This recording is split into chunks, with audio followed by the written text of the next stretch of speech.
Bom dia.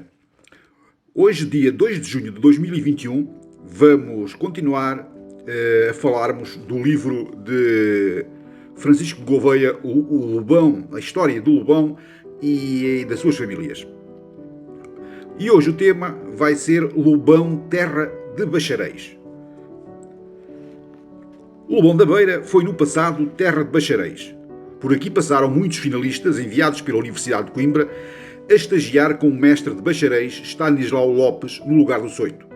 Alguns destes finalistas ficaram a exercer na freguesia, juntando-se assim aos já existentes, o que consagra Lobão da Beira como terra de bacharéis no século XVIII. Atenção que eles eram bacharéis em Direito. Estamos aqui a falar, e sou eu agora a referir, estou aqui a fazer um à parte, estou aqui a dar aqui uma chega. Portanto, isto eram bacharéis, eram pessoas licenciadas, eram doutores, bacharéis, licenciados em Direito. Estes jovens finalistas eram filhos de fidalgos, alguns aqui casaram e constituíram família.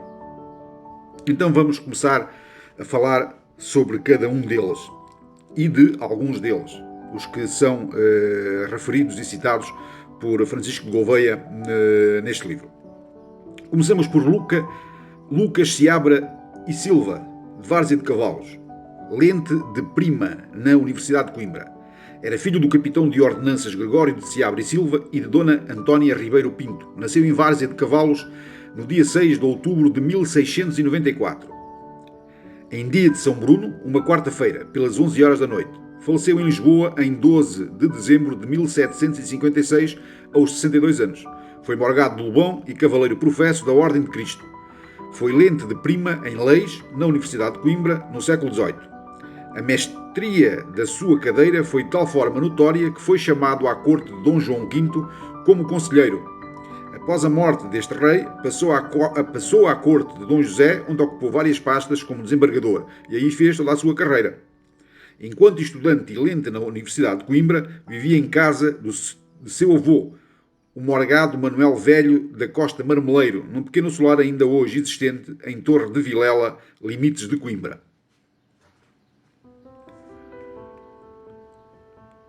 Voltaremos mais pormenorizadamente a Lucas Seabra e Silva, depois na sua biografia, se tivermos a oportunidade, lá mais para a frente, talvez na próxima semana, vamos ver como é que vai correr e qual o tempo que teremos para abordarmos esta questão das biografias. Vamos passar agora ao bacharel Stanislau Lopes, do Soito, mestre de bacharéis, no século XVIII.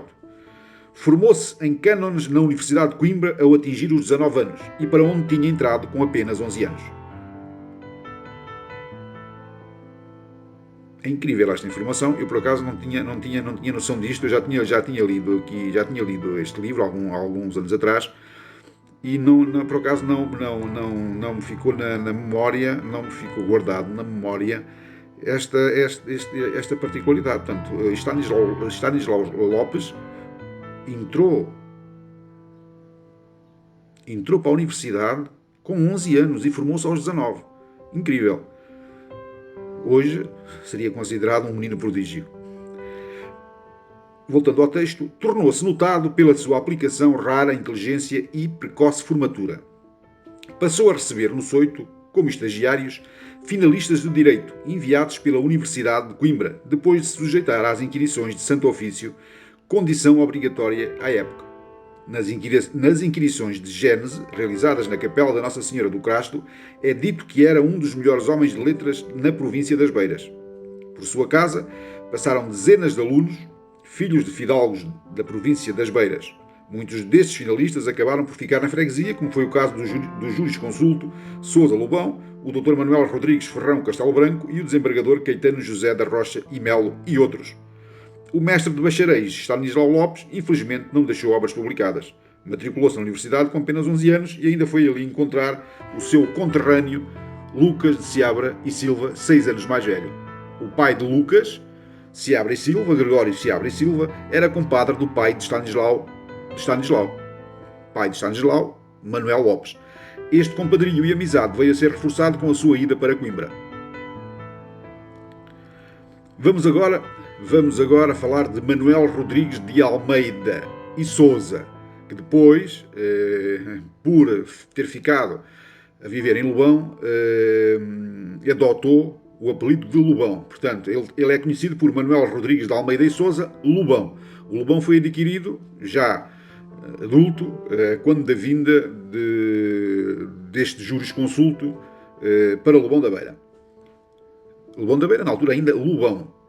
Portanto, importa referir que Lobão da Beira, portanto, o Beira acrescentado ao Lobão só apareceu e só foi adotado pela freguesia também a partir de 1938. Portanto, nesta altura, Manuel Rodrigues de Almeida e Sousa, Lobão de Lobão.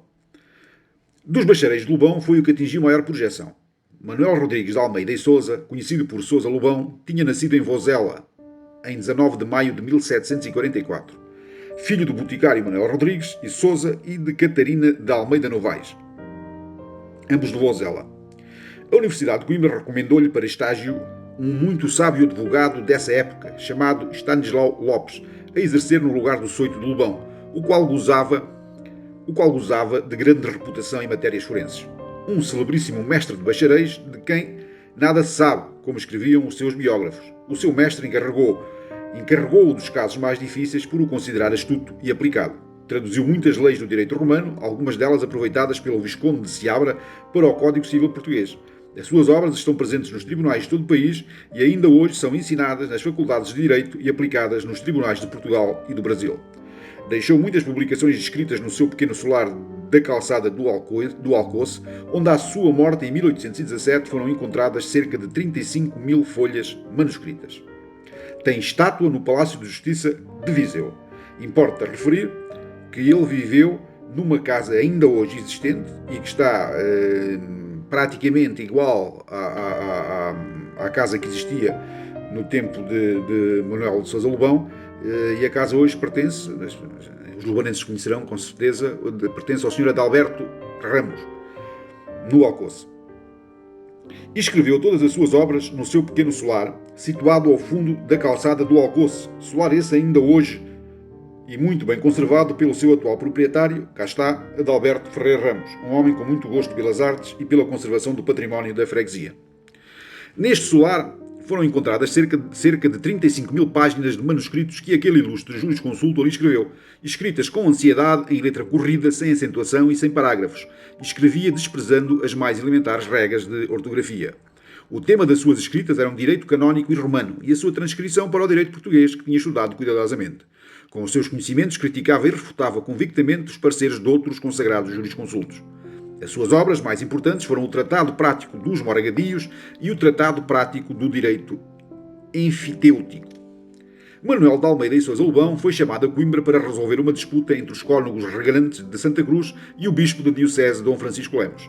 Depois de regressar de Coimbra, onde se demorou 2 anos, veio doente e mesmo assim continuava a escrever no seu quarto, embora acamado, e quando não podia escrever, ditava. Foi esta atividade que o seu detrator Alexandre Herculano dizia ser papéis made in quarto de chinelos e que classificava como um armazém de papéis inúteis. Este ilustre historiador sentia-se ferido no seu orgulho pelo facto do Visconde de Seabra ter incluído no seu Código Civil português obras de Sousa Lobão, em detrimento das suas. Aquele medíocre bacharel de uma terriola chamada Lobão, referia-se Alexandre Herculano. Pois, de facto, e isto agora é uma parte meu, a inveja é muito feia. Senhor Alexandre Herculano que teria tanto de bom historiador como de invejoso relativamente aqui ao nosso Manuel de Sousa Lobão, professor doutor Manuel de Sousa Lobão. Mais tarde, uma sua revista retratava-se dizendo que no meio de muita coisa inútil havia ali obras de grande valor jurídico. Pois, ele depois emendou a mão, mas já foi tarde. Foi o seu filho bacharel Joaquim Novaes quem publicou um índice das suas obras. Mais tarde, vendeu à imprensa nacional os seus manuscritos que foram minuciosamente analisados por um jurista que ali encontrou coisas de grande valia de direito e de história jurídica, alguns deles ainda inéditos. O jurista Ribeiro Teles, de Castelões, cita muitas vezes nas suas memórias Sousa Lobão, dizendo que ele já recorria às leis modernas das nações e nas suas últimas obras já mencionava o Código Civil francês e da Prússia. O seu colega Coelho da Rocha refere que os seus escritos compreendiam todas as partes da jurisprudência e profundo conhecimento da história e das leis pátrias. As suas obras ainda hoje estão presentes nos tribunais de Portugal e do Brasil e são ensinadas nas faculdades de Direito. Este ilustre jurisconsulto dizia que o povo era uma pessoa moral que nunca morre.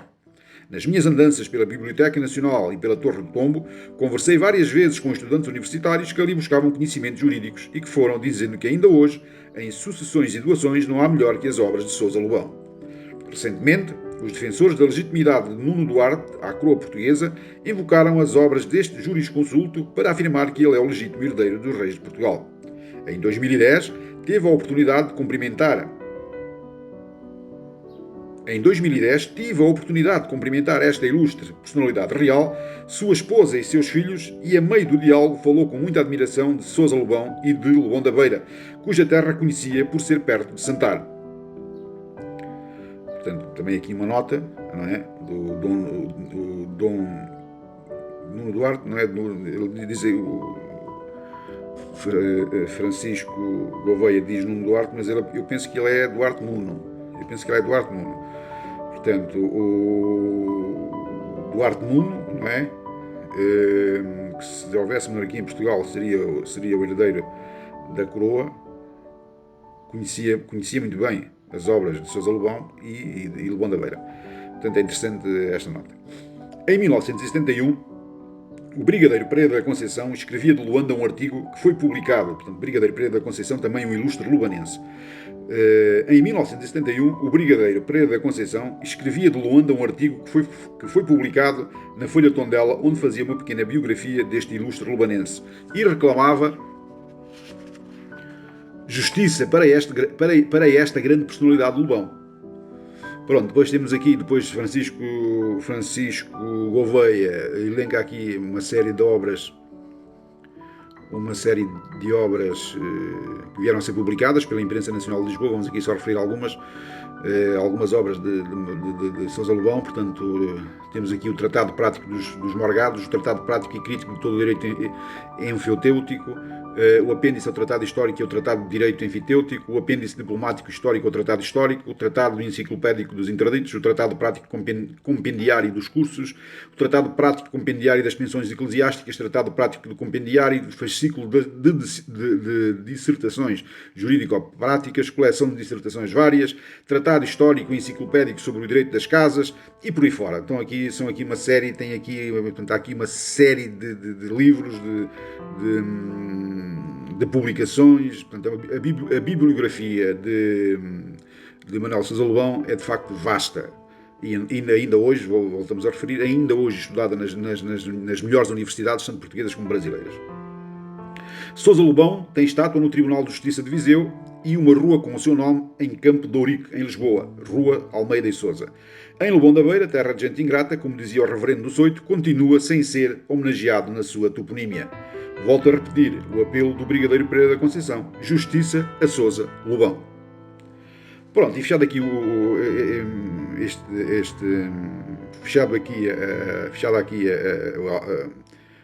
o texto sobre Manuel Sousa Lobão, vamos aqui falar de outros bacharéis de Lobão e que também Francisco de Gouveia alude e refere no seu livro. Portanto, isto era mesmo uma terra de bacharéis. Estou aqui a ver, são variedíssimos nomes que eu vou tentar o mais rapidamente possível descrever. Portanto, os outros nomes de bacharéis de Lobão, temos Caetano José da Rocha e Melo, do Alcoce, que foi desembargador da Relação do Porto, no século XVIII, com origem em Roças, Aroca, residente na casa que veio a ser da família Corte Real, cuja quinta tinha o seu nome Quinta do Rocha. Era ascendente por afinidade de Egas Muniz, Prémio Nobel da Medicina, e na sua sucessão houve outros bacharéis desembargadores na Relação do Porto. Temos depois Fernando Henrique Cardoso de Miranda, no Casal, desembargador na Relação do Porto no século XVIII.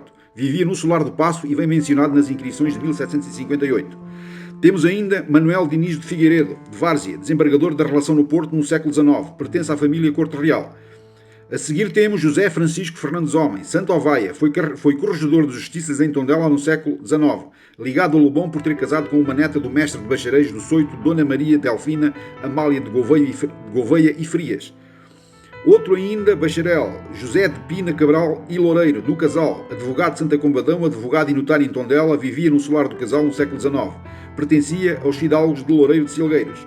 António de Albuquerque, do Casal, exercia a advocacia em Lobão, no solar do Casal e Tondela. António de Almeida Novaes, do Alcoce, bacharel no século XIX. Filho do célebre jurisconsulto de Sousa Lobão, começou a sua carreira nos escritórios de seu pai na calçada do Alcoce. Depois seguiu para Figueiró da Granja, Fornos de Algodres, onde foi advogado e padre. Tinha na sua companhia sua irmã Rita Ricardina Novaes, solteira natural de Lobão e que ali morreu com fama de santa. António Cândido de Figueiredo, Alcoce, bacharel no século XIX. Depois de ter estudado no Seminário Maior de Viseu, foi para Coimbra, onde se formou em Direito. Em seguida seguiu para Lisboa, onde ainda exerceu advocacia, num escritório de advogados, na Rua Augusta. Voltaremos a Cândido de Figueiredo depois na sua biografia. Mais um bacharel, António Martins, do Soito, bacharel no século XVIII, assinalado em vários registros de batismo. Outro bacharel, Bruno José da Veiga, Várzea, bacharel no século XVIII, era padre e advogado.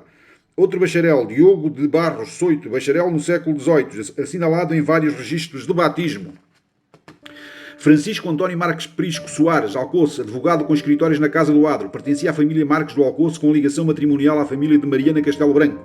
Francisco Soares do Souto, bacharel, século XVIII, era sogro do mestre de bacharéis Stanislau Lopes.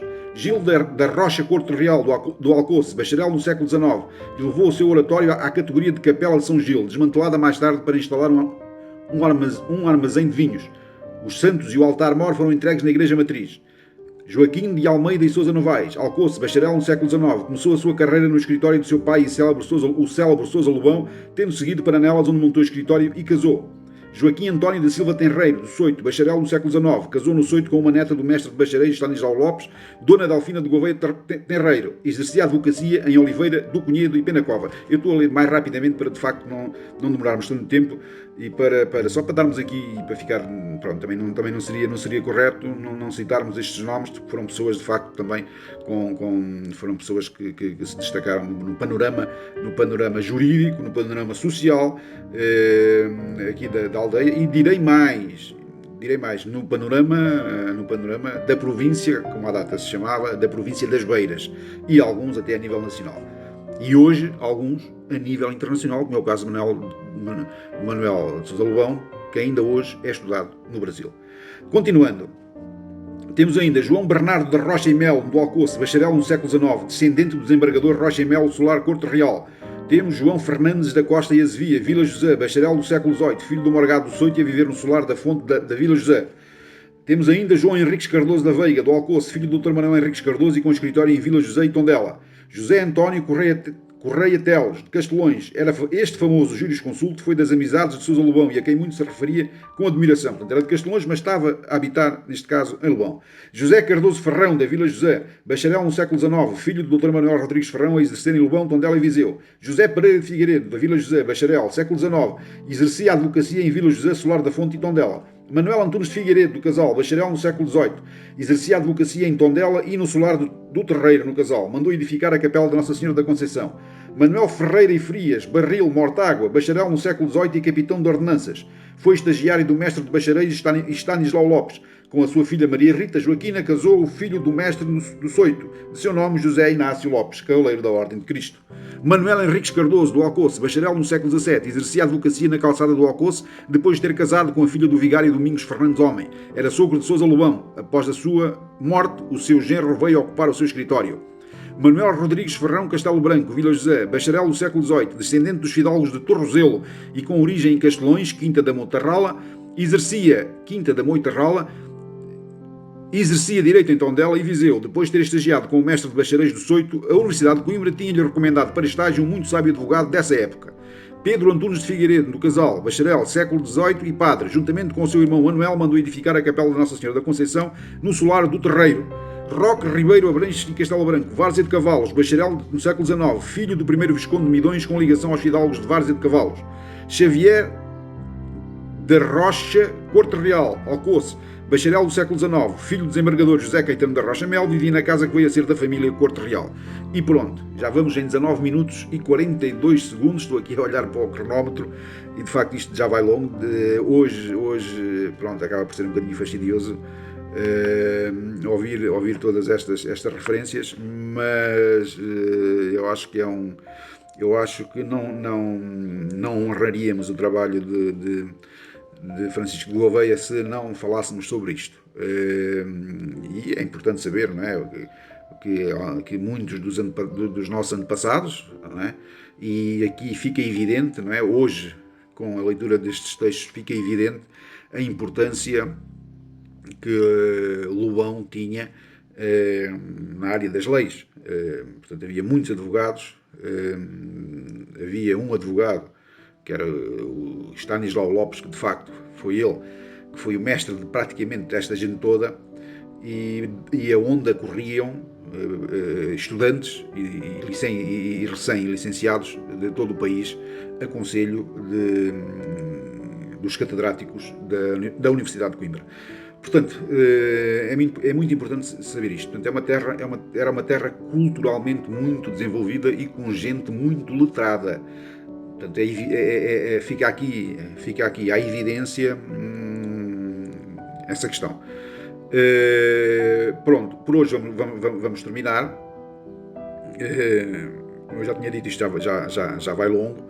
Agradeço de facto a vossa atenção e a vossa paciência em ouvir